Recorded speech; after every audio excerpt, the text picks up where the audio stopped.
Well, no doubt if you followed this show at all, you know how much we've been covering the parental rights and education issue, the indoctrination curriculum across the whole spectrum of all that. And I mean that a double entendre. And you and I might think, our audience, that, it's as bad. Rhode Island is as bad as anywhere, but what is going on in Oklahoma? I actually couldn't believe it. So we reached out to our counterpart think tank, our big sister think tank in Oklahoma, the Oklahoma Council of Public Affairs. And joining me now and in the dugout is Brandon Dutcher, Executive Vice President. Brandon, welcome to In the Dugout. Hey, it's great to be with you. It's an honor. Now, I see you got a good do going there, so you don't want to mess up your hair, but you do have your hat in the background. Listen, the Big Red Machine was the team of my childhood. When I was in Little League, I wore number 5 because I was a catcher, and I loved another number 5 catcher. Johnny Bench. You know it.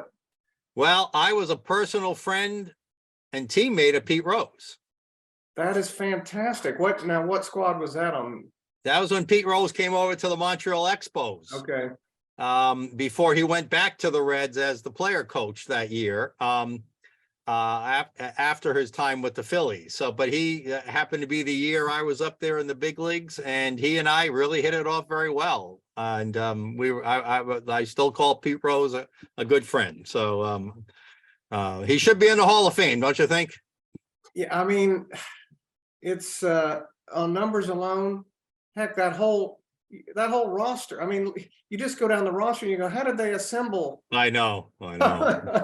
Amazing team. All right, let's get to business, Brandon. All right, here's an article that your organization put up. Union advises teachers to hide information from parents. Wow.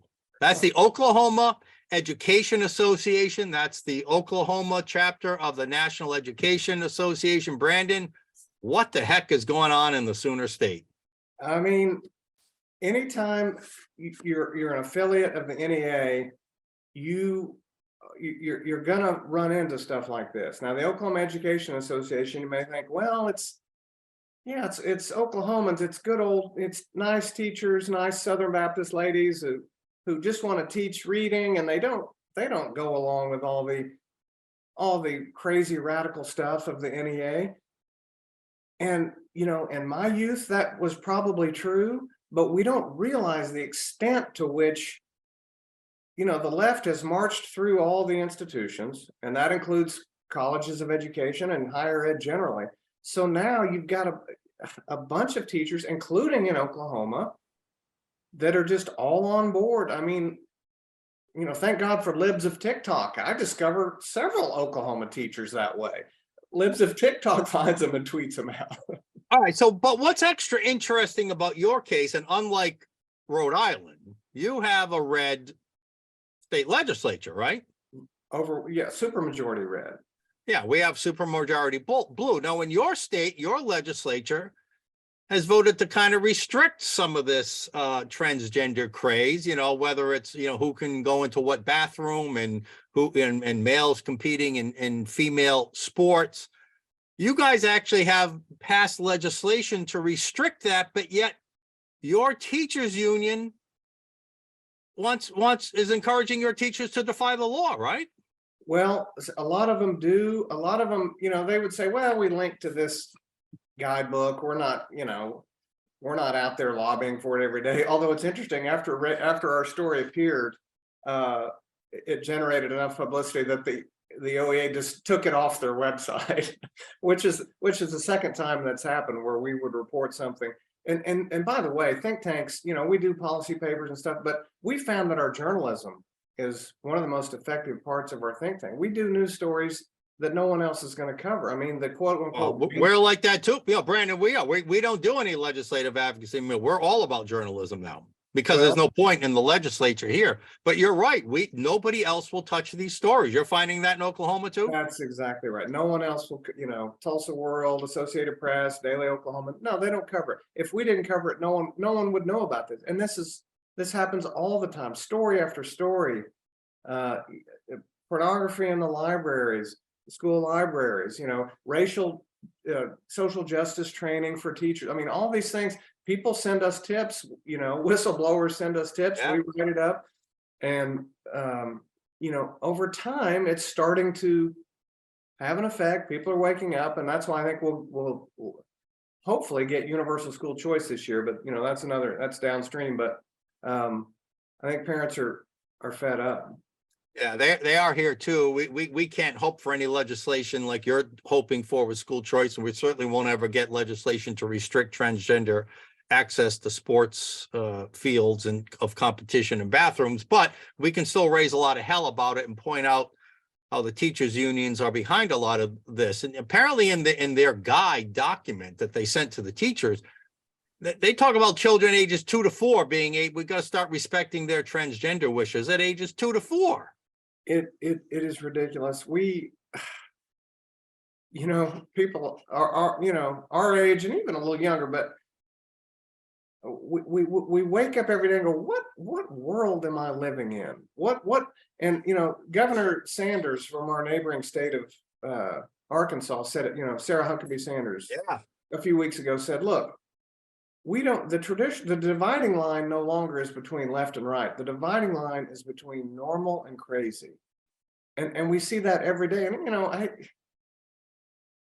20 years ago, we're working on tax cuts and work comp reform and Medicaid reform. And now we're having to talk about what is a woman, should boys be in the girls' bathroom? Tell me this. Tell me if you agree. Now, this might be a little sacrilegious here. You've been in the business 27 years with your think tank. I've been in this one in Rhode Island. I founded this one 12 years ago. I remember being told, I won't mention names, but by our parent association that we belong, it's not our parent, but the national association that we belong to, stay away from the cultural issues, focus on tax and budget, focus on school education reform, school choice kind of stuff, but stay away from the cultural issues. Now, the cultural issues 12 years ago were, same-sex marriage and abortion. The cultural issues today are what you just talked about, what we're talking about here.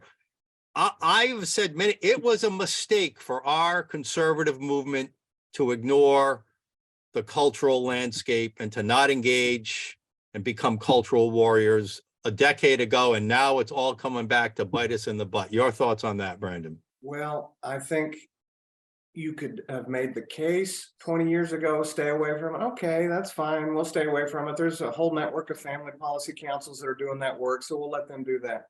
But now, the culture war, we didn't start the culture war. It came into our living room. We didn't start redefining what man and woman is. The cultural revolution has swept through the institutions. Now it's mainstream culture and it's affecting little kids, and it's the social contagion is corrupting girls on Instagram who are now depressed. And it's a terrible thing that has come to us. We can't ignore it now. We have to deal with it. We have to deal with the world as it is. I can't more agree. In the last week, I kind of crossed I don't know if that's the right word, a Rubicon. I crossed the line.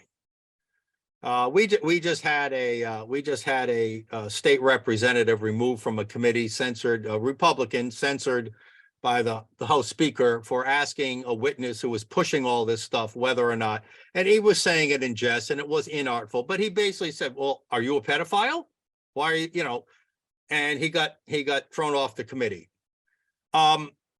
They try to paint the radical woke left, whatever you want to call them, they try to paint us as the out of touch, crazy people. I've crossed the line and said, no, we need more people, more elected officials, more in the media to stand up like this representative did and challenge them and say, no, wait a minute. You are the misguided ones. You are the ones poisoning our kids. You are the ones that need emotional help, not us. It's child abuse. It's pedophilia. It could be whatever you want to call it. But I think grassroots in the media, in our halls of justice, and in our legislature halls, we've got to start challenging this stuff. 100%. And it doesn't matter if you're in the bluest of Rhode Island or the reddest of Oklahoma. People still by and large are normal. Normal people are normal, and normal people are going, wait a minute, we're going to cut off the breasts of a 13-year-old? What? I But mean, yet normal people don't want to speak out, though. That's the problem, Brandon. well, that's why thought leaders and journalists and think tanks need to speak out and need to, because when we do speak out, a vast army of people out there will go, oh, good. I'm glad I'm not crazy. I've been thinking that all along. And now here's someone saying it and writing this article. Good. And so that emboldens people who already may think it to have courage to go, yeah, I knew I wasn't crazy. We shouldn't be castrating 11-year-old. You know, that's, I mean, this is the stuff of lobotomies and eugenics. This is crazy quack science. We shouldn't be doing this kind of stuff to kids. It's terrible. What did Missouri call it? They just passed a bill, their attorney general, I mentioned it on my show last week. I forget, Yes. but something like we want to stop experimental surgical mutilation or Yes, something like that. Science experiments on children, yes. Yeah, and that's Yeah. what it is. It's Joseph Mengele style stuff. It's terrible, and and you just, your heart breaks for, like, back to our article about, say, a student, you know, a kid swept up in the social contagion of social media. It's like, oh, okay, I'll be transgender, you know, or maybe it's more serious than that. They have a real mental, you know, illness, and you have to have compassion. You have to reach out. You want to help them, but you don't want to affirm something wrong and send them down a bad path that leads. But the NEA is completely caught up. The teachers' unions are completely caught up, and they're part and parcel of the Cultural Revolution. And it's getting to the point where, and parents saw this during COVID when they were able to look in on Zoom and go, wait a minute, what? They're teaching that? So I think that's part of what has fueled this universal school choice revolution, which, you know, Florida is the latest. I mean, they're falling like dominoes. Hopefully Oklahoma will be one too. And the left and the NEA, they have no one to blame but themselves, because they just pedal to the metal on the crazy. Yeah. Yep. And people are reacting. So your Oklahoma version of the NEA, the Oklahoma Education Association, in their guidance, one more thing on that, and then I want to show you something we did here. They actually did advise teachers to try to keep this stuff from parents, right? So keep two sets of records. The official records we'll Right. share, and then the unofficial records that, you know, whether it's they want to be pronounced this way or they're going through some transgender transitional therapy or surgery. That's amazing. They want to openly hide stuff from parents. Yeah, and it's not the first that we've seen. And really it goes back to it. You and I think, well, parents' rights, parents have the ultimate authority over their children, and schools should just come alongside. That's not the dominant view. That's not what the NEA thinks. That's not what the teachers' unions or the colleges of education think. They really think, they believe this stuff, that it could be harmful to a kid if we don't affirm them in this delusion.